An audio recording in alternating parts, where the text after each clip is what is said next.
Right, what we're going to talk about in this lecture is origins, and for that we need a little bit more biochemistry and a little bit more genetics, and it gets a little bit more complicated. So if you're feeling sleepy, I suggest you shake your heads or something, go wake up, take a deep breath, get some oxygen flowing over there. And it's not important that you know anything about the formulas.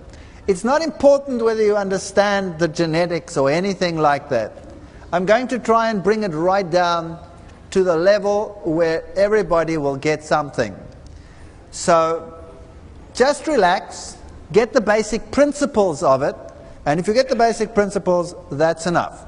For the scientists and the medical doctors and the biochemists and what have you, please bear with me. I'm not going to go into the heavy biochemistry. That's not the point of this lecture. We could do it if we had to, but we don't want to. Right, Charles Darwin, at the time of the voyage of the Beagle, was the one who proposed that animals evolved through natural selection. He said that animals that had long necks, like this one over here, had a selective advantage over those that had shorter necks, because at the lower levels there were other animals in competition for food resources. And so he said that those with longer necks were the ones that would have the selective advantage and have a greater probability of surviving. Other people came up with different scenarios, like Lamarck, for example, who said, no, it works like this. If you want to reach the top and you really stretch your neck to get there, eventually the neck will grow. All right, that was Lamarckism. And Darwinism was far more scientific. Of course, Lamarckism, if that were true, if you flapped your arms long enough, eventually you'd fly, right? We know that Lamarckism is not true. So how did Darwinism start? And Darwin himself was not really a pushy kind of fellow. Here is Darwin. He was a quiet, sort of reserved guy. But this man over here, Huxley, became known as Darwin's bulldog. He's the one who pushed the theory, fought the battles, and broke down the barriers. Now, how did it all start? Well, it started with the voyage of the Beagle. Charles Darwin, well armed with a book written by another Charles Lyell, under his arm, was on the voyage of the Beagle. He could do this because his wife was extremely wealthy, and so he could live a life of leisure. He didn't have to work like the rest of everybody else. And then he traveled around the world, and the main idea was to draw maps of South America, and he was the naturalist. He also had a theological background, and so he went to these islands of the Galapagos, and here he saw some amazing things which made him rethink his whole philosophy. Firstly, he had Charles Lyell's books, which talked about millions of years for the geological features, so long ages were in his mind. He also knew the Bible, but the mindset of people at that time was that God had created immutable, unchangeable species. Each kind was a species, and God had created them, every single one, just like that. Now, Linnaeus was the one who drew the maps and the whole system of binomial nomenclature. 2 names for every species, like we are Homo sapiens, you know. And so he had that idea. And if something had 3 rows of scales, it was one species, and if it had an extra row, it was another species. If something had this color, it was one species. If it had another color, it was another species. And God created, boom, boom, boom, each one unchangeable, immutable. That was the idea. So we have millions of species on the planet. Of course, that raises the question, how do they all fit into the ark? Is that right? Okay. Now the question is, did God create immutable, unchangeable species, or did he not? When Darwin was here on the Galapagos Islands over there, he saw, amongst other things, these finches. And Darwin's finches, of course, are very famous, because finches on the Galapagos Islands have different structural features to meet different needs. So some of them have very large beaks, some of them have very small beaks, and they're very diversified. So some of them can eat little seeds, some of them insects, some of them can even use tools like this one over here, using a tool to catch termites and bugs between the bark, and some of them had strong beaks for cactus seeds and things like this. But these were finches. Now songbirds did this type of thing on the mainlands, but here on the islands it was finch. So the idea came to Darwin, now is it not probable that all these different finches were derived from a common finch ancestor, and that over time they had changed to adapt to these various food habitats and whatever they did? And so the idea grew further, and he said, well, if this is so, then God did not create, but it came through naturalistic evolution. And the idea of evolution by natural selection was born right here.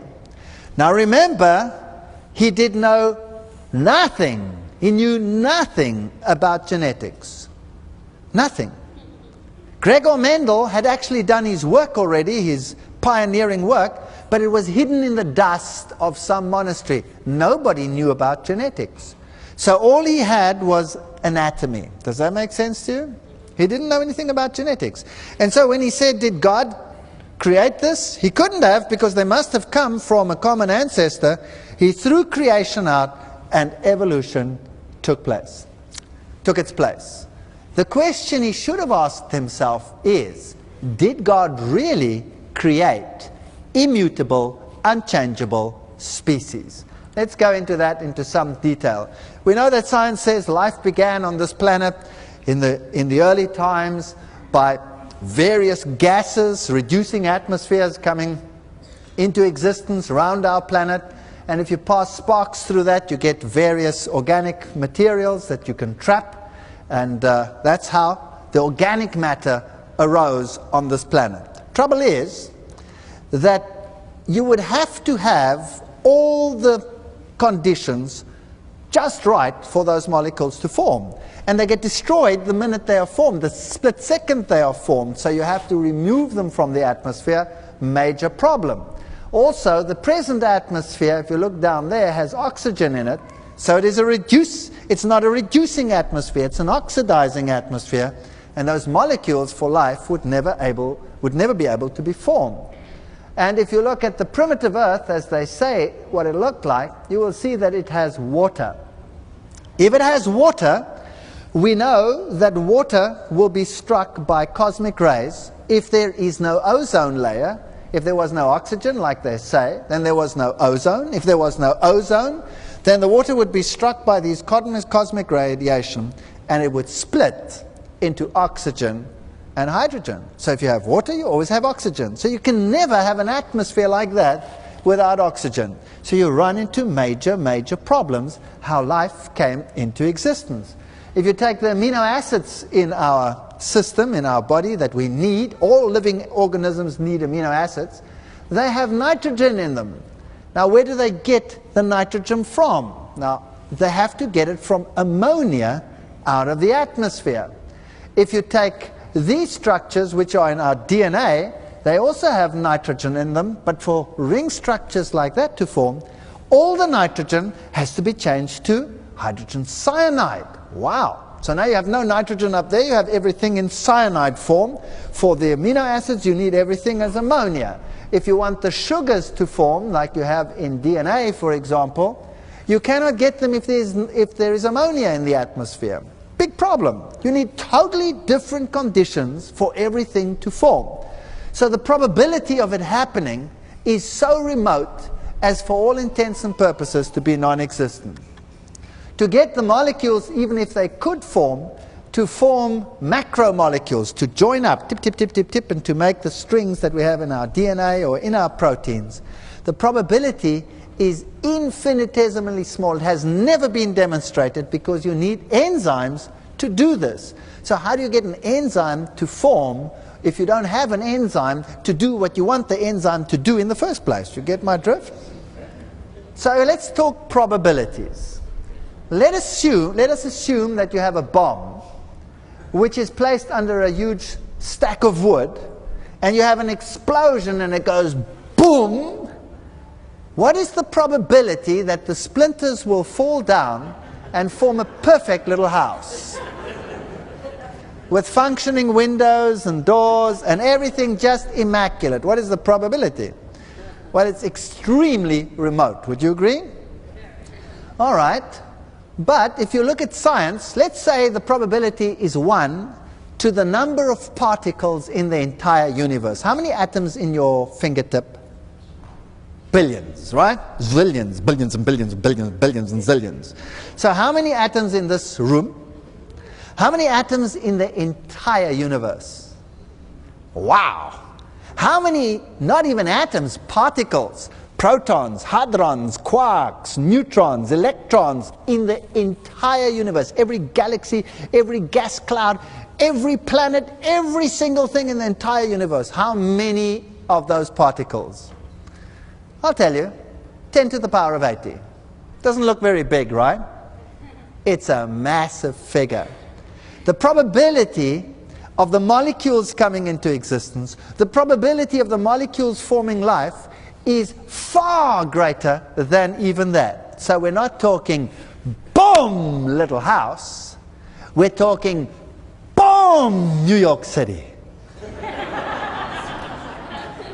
Do you believe it? With escalators working, no problem. That's the type of probability we're talking about. Dobzhansky once worked it out that from one species to go to another would take 100 generations or 1,000 generations, whichever way you wanted it, with at least 100 or 1,000 either way point mutations. So that is 100 to the power of 1,000. That is such a huge number, you don't even want to begin, because it's the number of particles in billions and billions and billions and billions and billions and billions for eternity universes. Impossible. Now science has an easy way of dealing with this. Very easy way. There's a book called The Blind Watchmaker, which says, who cares? The fact is that we are here, therefore it happened. Right? But I just want to show you in this lecture how far we have to go to believe in this process called chance. DNA contains, this is a DNA molecule, contains all the information as to who and what we are. Is that right? And every organism contains that same DNA. Now that DNA we call our genotype. So that's genotype, is all the genes present in that first cell. So what comes together from father and mother, that's what we have in our genes, that's our genotype. Phenotype is what you actually are, which genes are expressed and what you look like. All right? Let me explain that a little bit more. So this over here is the DNA on the left, that's the genotype, and on the right is what that individual looks like, that's the phenotype. Everybody with me? You know those two words now, genotype, phenotype? Okay, remember them, genotype, phenotype. Example, a law in evolution says natural selection operates only at the level of the phenotype. All right? It only operates at the level of the phenotype. That's the one on the right there. At the level of the genotype, what happens there happens by chance. So at the genotype level, everything happens by chance through mutation. Are you with me? So everything happens there by chance, and at the phenotype level, what comes in? Natural selection. Simple example. Two people walking in the Kruger National Park in South Africa. The one is short and fat. The other one is lean and muscular and powerful, like me, for example. And you're walking along, and a lion jumps out from behind the bush, and you take off like greased lightning. What is the probability of which one surviving? Which one will most likely survive? The lean one. Which means that you must always take someone short and fat with you when you go to these dangerous places. Okay, so that's natural selection. It selects between the one that is more fit to cope with that situation than the other one. Are you with me? All right, the lion doesn't ask, excuse me, have you got any other genes in your gene system that haven't been expressed here? He doesn't care. He just cares whether you run fast or whether you don't. Is that right? All right, so natural selection happens at the level of the phenotype. At the level of the genotype, everything happens by chance. Have you got that? Okay. Here I have, therefore, to put it in simple language, a book. And this book we'll call our genotype. The book contains the instructions of how to build aeroplanes. So that is what? Genotype. And once the aeroplane has actually been built, that is phenotype. Now I have a question for you. Who wrote the book? Who wrote the book? You have two chances. It was either chance or it was a designer. Are you with me? Because what happens at the level of the genotype? It's chance. Or you have another option, which is design. All right. So now you have this great book which tells you how to build an aeroplane. And the book is on my shelf. Now, how long will I have to sit and watch the book before the aeroplane actually appears? Well, how long would you reckon? Forever, right? But the aeroplane has to come into existence before I can see whether it works or whether it doesn't work. Are you with me? Yeah. So all the processes that translate what is written there into that take place by which two means? Chance or design. Okay. The probability of the book having been written is boom, New York, New York, New York, New York, New York. Boom, New York, New York, New York, New York, New York.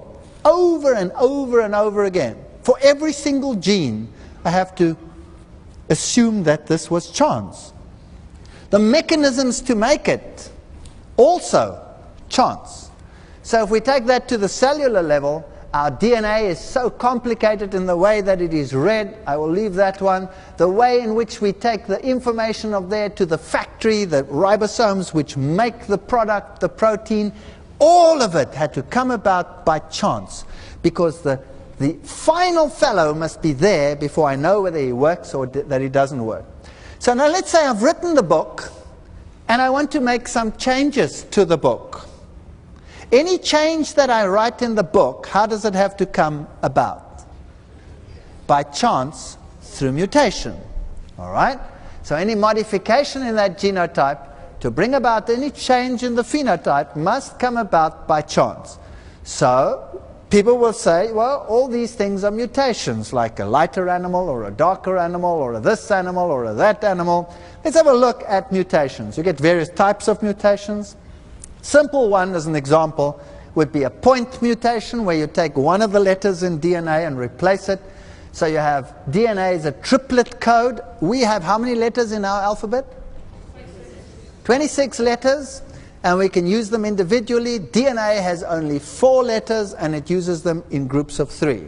So I can take a letter out, and I can add a letter, and I can get all these things happening over there. Let me simplify that for lay people. So let's make a triplet code, the cat and the hat. And let's say I have a mutation where I cut out the C, then I would read them in 3s as well. The, ata, hundete, he, at. Are you with me? So is the mutation good or is it not so good? So mutations are generally harmful. Even the ones that are so-called positives, like those that call sickle cell anemia, still make you sick. You get sickle cell anemia. It's a negative mutation. This slide over here of mutations has got nothing to do with mutations. It's just there to amuse you because I thought it looked cute. All right, now let's go through evolutionary thinking here. Evolution says, sometime in the midst of time, by boom, little house, boom, little house, boom, little house, the first molecules came into existence. Is that right? And then by boom, New York, they started forming the first little cells. Now the first little cell is there. This is now Haeckel's Gastraea theory.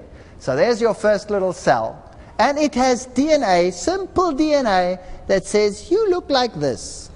Okay? Then he says the cells started sticking together, then they formed the ball, then it formed the dent, and that's the basic body plan of all living animals. But you know, it's not as simple as that. He then went on to say all kinds of things about embryos recapitulating the evolutionary process, which has been discounted, and we haven't got time to go into that. And then he says that mutations and changes over time will be what brings about change. So let's say you had this first cell, and there's a gene which says you look like that, and you mutate the gene, then the cell could look different, and it could look like this one over there on this side. Are you with me?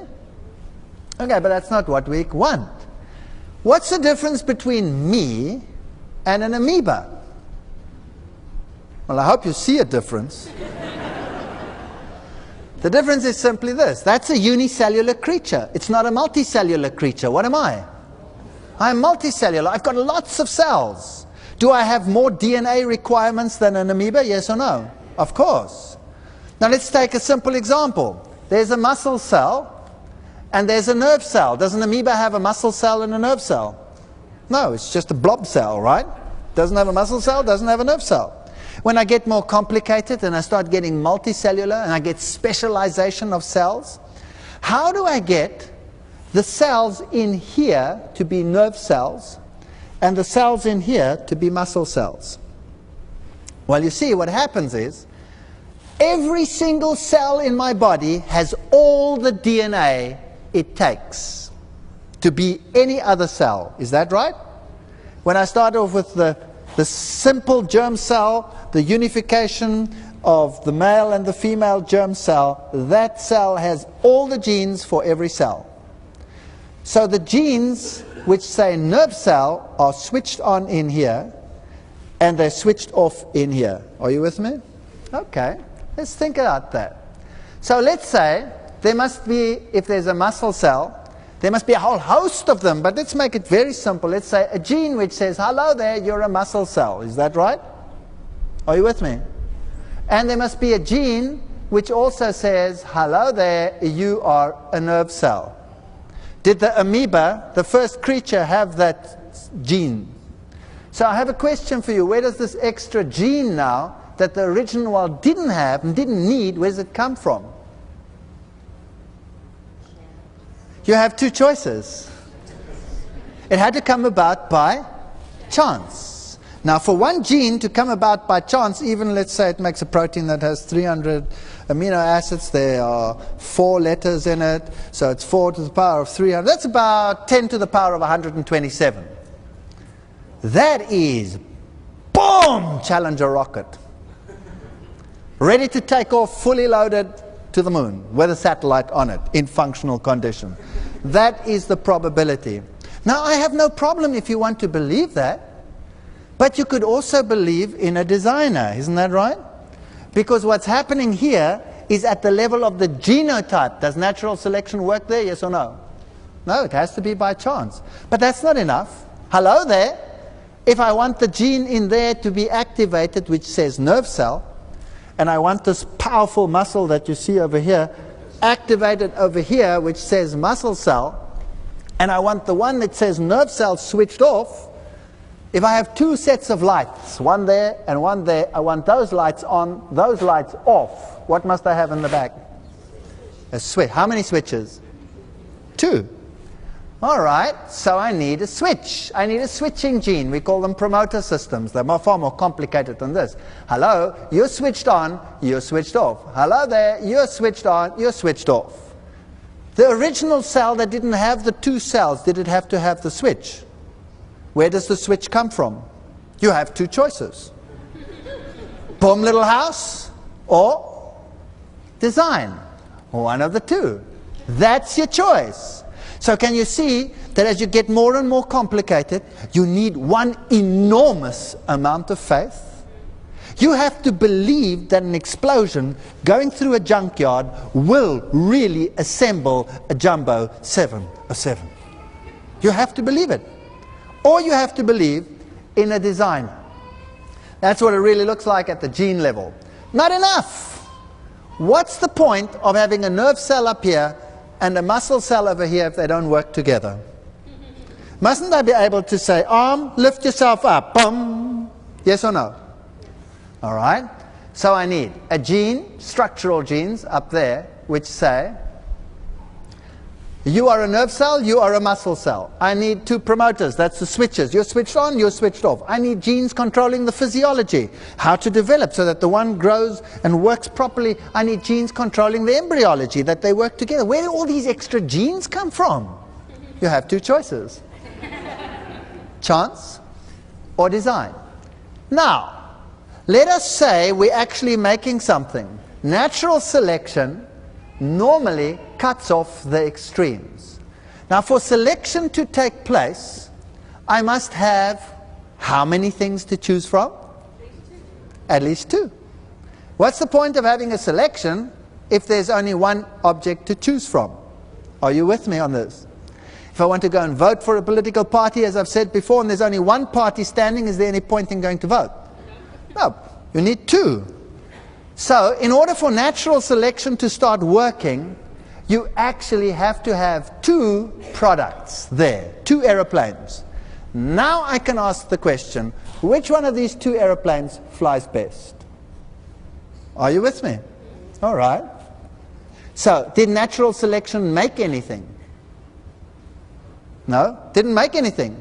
It can only work with what is there. The two aeroplanes must be there. Where did the two aeroplanes come from in the first place? You have two choices. Chance or design. Now I have two aeroplanes, and I'm going to fly. The one goes, and the other one goes. Natural selection has favored the one at the expense of the other. Is that right? All right, so let's take the example of the peppered moth. There's the light moth and the dark moth. You put the light moth on a light background, it disappears, the black one stands out. You do the reverse, the black one disappears, the white one stands out. Eventually the birds will eat the light one. If this carries on long enough, what happens to the light one eventually? It becomes extinct. Now comes my bomber question to you. Natural selection is the god of evolution. It's the one that makes bigger and better and greater than ever before. Is that right? Now it chooses between two. One is favored, the other one goes extinct. What has it done? Has it added something or taken something away? Are you sure? Let me repeat that. Has it added something or taken something away? It's taken something away.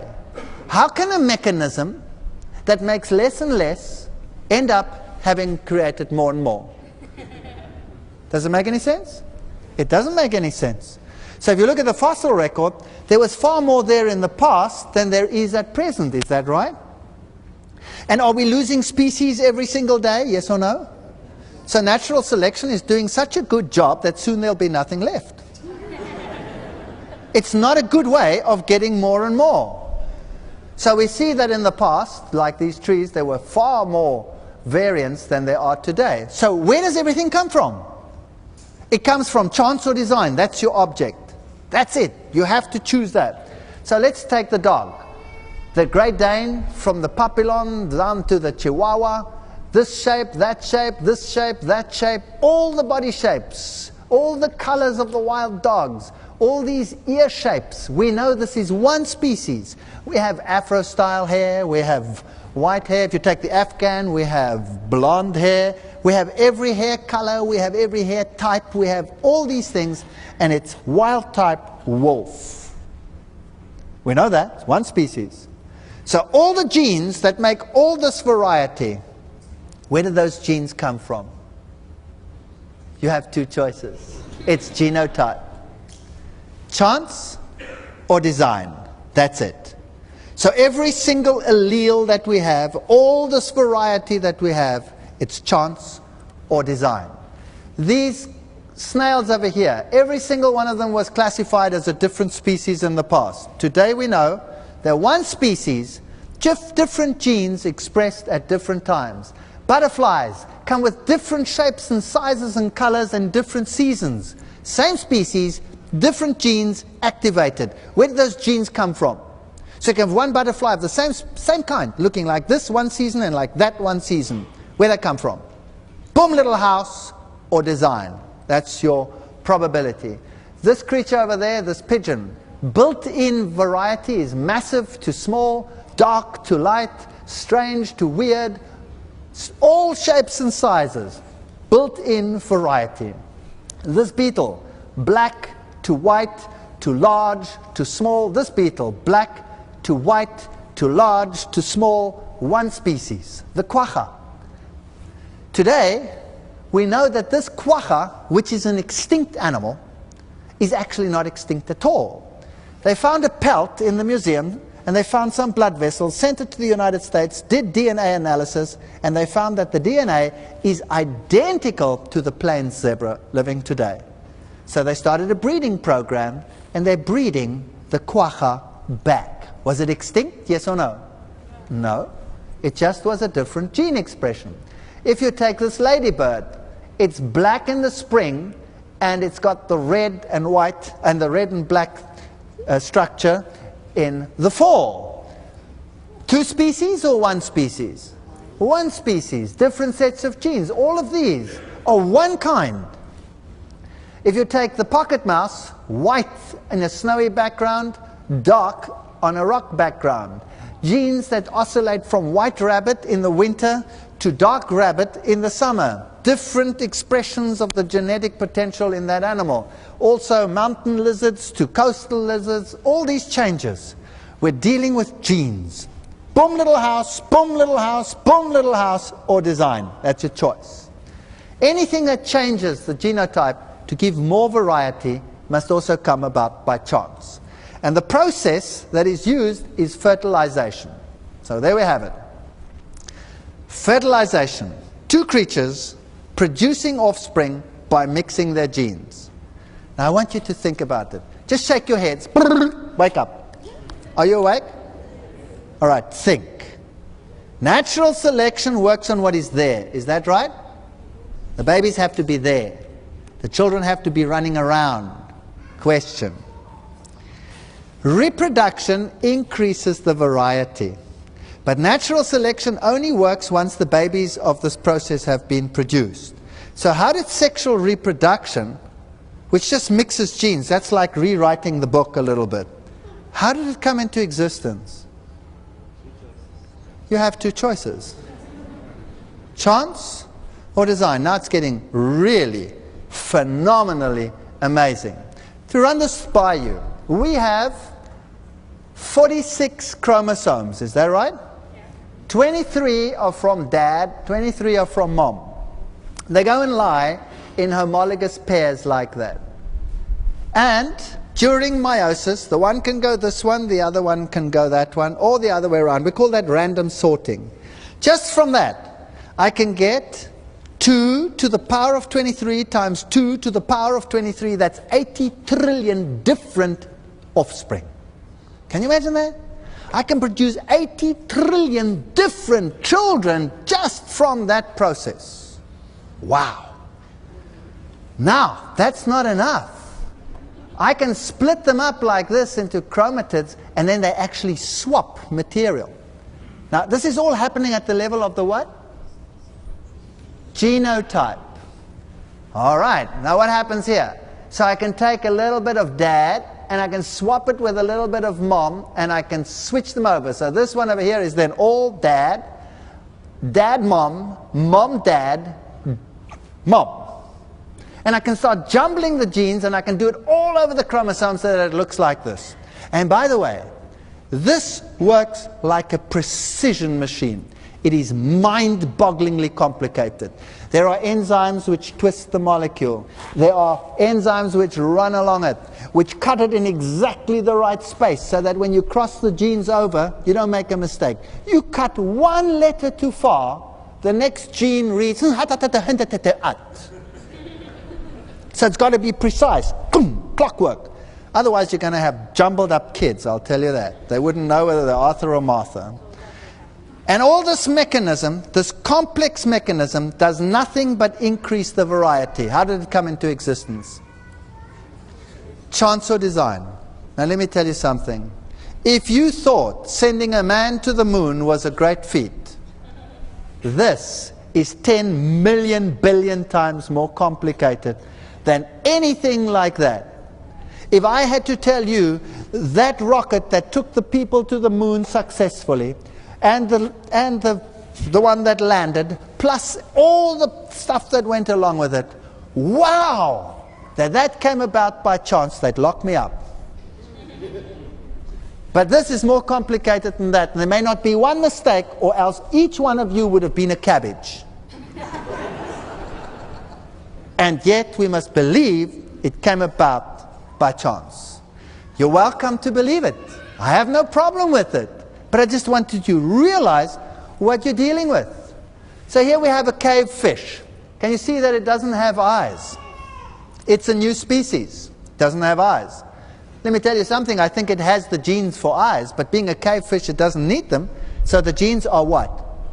Switched off, deactivated. If you go to Hawaii, you will find that very quickly after a new cave system or something forms in those volcanic islands, that the cockroaches move into the dark caves. And within a few generations, none of them have eyes. Do you think that's evolution, or do you think it's just deactivating the genes? It's just deactivating the genes. Look at this creature over here. These are flightless birds. We find flightless rails, we find flightless cormorants, we find flightless anything on islands. The genes are deactivated very quickly. This chicken over here is the next of the brand that will be used by plucky plied chicken, because it doesn't have any feathers, so it doesn't take any plucking. Now that could be a mutation, or it could be a deactivation of genes. In some cases you can mix species, like this is a lepjag, that is a liger, a mixture between a lion and a tiger. This one over here is a wolfen, a mixture between a whale and a dolphin. This one is a zos, a mixture between a zebra and a horse. This one is a zonki. It's a different mixture between a zebra and a donkey. Of course, you will say their offspring is not viable. But you get fish that do that, and it's viable. You get insects that do that, and it's viable. And maybe there's a link here to the past. This one over here is a chimera. This is a mixture between a sheep and a goat. But because they don't sexually mix, they actually take the cell of an embryo of each, put them together, put them into a surrogate mother, and this part over here on the right, over there, develops as a goat. This piece over here develops as a sheep. That is a goat. That is a sheep. What's going on in the head, nobody knows. And I always have a little joke for you, and that is, when the Lord comes to separate the sheep from the goats, I'd hate to be this guy. That'll be an explosive experience, right? Okay, let's talk about other things. So, when you get something changing, does that necessarily mean it's evolution, or could it be switching off available information? It could be. Now, all our genes are on chromosomes. And sometimes you can get chromosomes to actually join up. Like here you have a tandem fusion, you have a chromosome, and you have a small chromosome, which we call an acrosomic chromosome, and they link up. Oops. Then I have a long chromosome. But the information is exactly the same from banding studies. Can you see that? Have I changed the information? No. I've just changed the way in which it's going to separate. And now this animal here is the largest antelope in the world. It's the eland, and it has one of those. The chromosomes are fused together. And please notice that it has stripes along its side and that it has twirled horns. This one over here is the kudu. It has stripes and it has twirled horns. This one over here is the lesser kudu. It has stripes. The male has similar horns. This one over here is the nyala, female. She doesn't have horns. There's the male nyala. It has stripes. It has horns. This one over here is the bongo. It has the same fusions. It has stripes. It has the same twirled horns. This one over here is a small little antelope. It's called the sitatunga. It has stripes. It has horns. All different species, but banding study shows the same information. Is this one kind, yes or no? Oh, so how many went into the ark? Here's the wolf. He has 78 chromosomes. 78 short chromosomes. They are the foxes and the other canines. They can have from 30-something, 38 chromosomes to 78. If they have 38 chromosomes, then they're long chromosomes. If they have 78 chromosomes, they're short chromosomes. So they looked and they said, hang on a second, that's the same information that you have in the wolf. So, all the canines, and we know that they can even interbreed. If you take the dingo in Australia, why is it endangered? Because it breeds with a domestic dog. If you take the wolf and you take the coyote, if you take Ontario, the coyotes are larger than elsewhere. Why? Because they're a mixture between wolf and coyote. So, with genetic separation by putting them onto different chromosomes, sometimes they become infertile, but the information is exactly the same. Question: of all the wild dogs, all the wolves, all the coyotes, all the wild canines in the whole world, how many went onto the ark? One pair. That's it. Can you see the number of animals going into the ark just shrinking dramatically? Can you see that? All right. There's the dog race on the left over here. That's the variety you can get. That's built-in variety. On the right over here are wild animals. They're all different species, but they have the same chromosome banding patterns. They're one kind. One kind. Robertsonian fusion is another chromosome fusion. Mice, for example, have this. You have the house mouse, Mus musculus. You have the field mouse, Mus passiovinus. Who cares what they're called? It's just names to irritate students. But nevertheless, their chromosome numbers differ, but banding studies show the same information. You have jumping genes in the gene system. You can take a gene, cut it out, put it into another place, and instantly go from a small mouse to a giant mouse. Wow! So you just take a gene out, splice it into a position where it's read more often, and you have a giant mouse. Instantly. If you splice that gene one letter too far, what will the gene read? Has to be perfect. These are all mechanisms that are in the genotype. You either have to believe, boom, New York City, or you have to believe in a designer, because that's what we're dealing with. Chance or design. Giant mouse, small mouse. So, built-in variety in the gene pool, that's what you have in the dogs. All that built-in variety. Reproductive exchange, the fact that we are male and female. By the way, I'm looking at my clock. I've been motoring like a maniac, so let me just run this by you. The Bible says that Eve was taken from whom? Adam. Isn't that neat? Eve was taken from Adam. Now I want to tell you today that I have every single gene that it takes to be a woman. Every single gene that it takes to be a woman. Has a woman got every single gene that it takes to be a man? No. She doesn't have a Y chromosome. So ladies, you must have come from man and not man from the woman. Isn't that so? All right, ladies, you were taken from the side, not to be the head, but not to be trampled underfoot either. Equal partners, equal partners. But you were taken from the man. It's the only one that makes any sense. It could not have been the other way around. It's impossible. So reproductive exchange. Independent assorting during meiosis. Remember, it can go this way, that way. That's the 80 trillion offspring that I could have produced.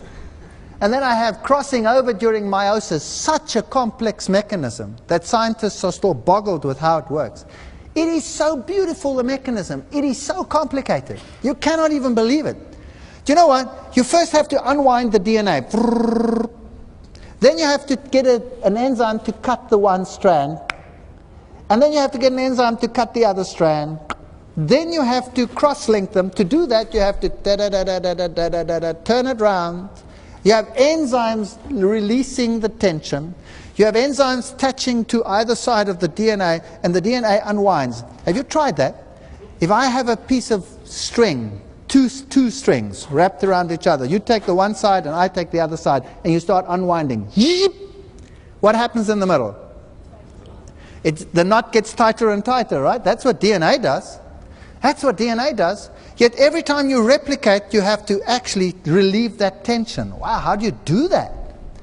Well, there's a ball-bearing joint enzyme in the middle that as you start pulling here on the sides, it cuts and allows free rein and then splices it together again.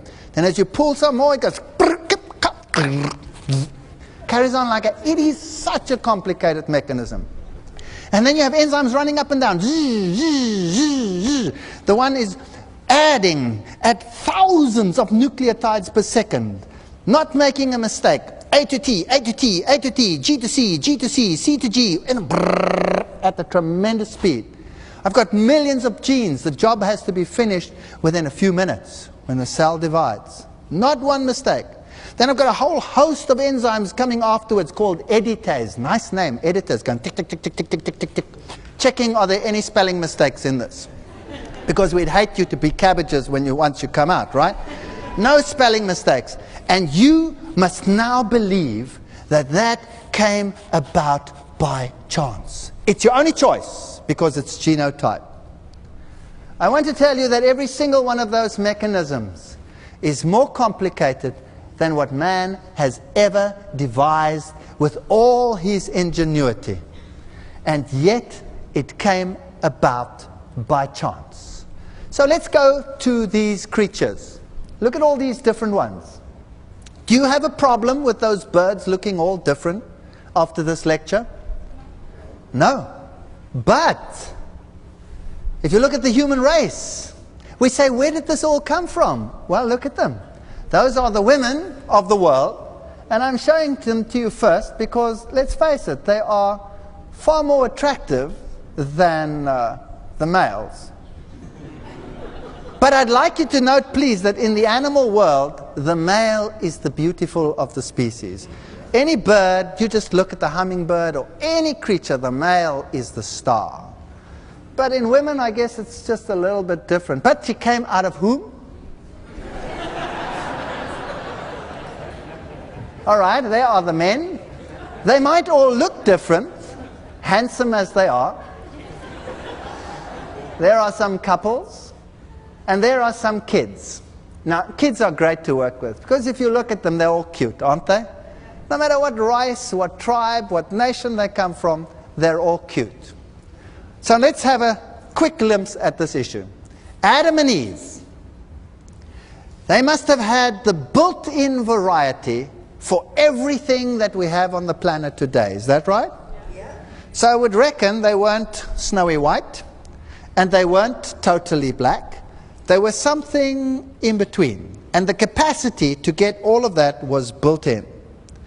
One of them must have had brown eyes. Brown is dominant. It could have had recessive eyes of another color. And there could have been all the recessive genes for all the other colors. Maybe Eve also had brown eyes, but she could also have had blue eyes or any one of those.